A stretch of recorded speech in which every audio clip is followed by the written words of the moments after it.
साहेबांचा फोन आलाय बघा बरं. हॅलो, हा बोला साहेब. 2 मिनिटात आलो. इथं झोपडातले लोक आलेत भेटायला, त्यांना भेटलो का आलो. नमस्ते नमस्ते. अरे काय झालं? आमचं घर गेलं परत भाऊ. आमचं घर गेलं भाऊ.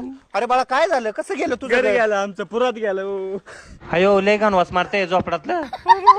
आम्ही त्यांची संध्याकाळी पण राहायची व्यवस्था झाली पाहिजे. बाळा तू टेन्शन नको घेऊ, आम्ही आहेच. मी आलोच 10 मिनिटात. भाऊ त्या आप्पाची दसरी आहे बरं का जायला लागून. आयला तो रंडीबाज आप्पा गेला काय? ना आयला त्या आप्पानी 2-2 लग्न केली तरी बाहेर लपडे करायचा. काय बोलावं त्या आप्पाच्या दसकरीत आता? काय भाऊ ऍक्टिंगचं तुम्हाला सांगायला लागत आहे का?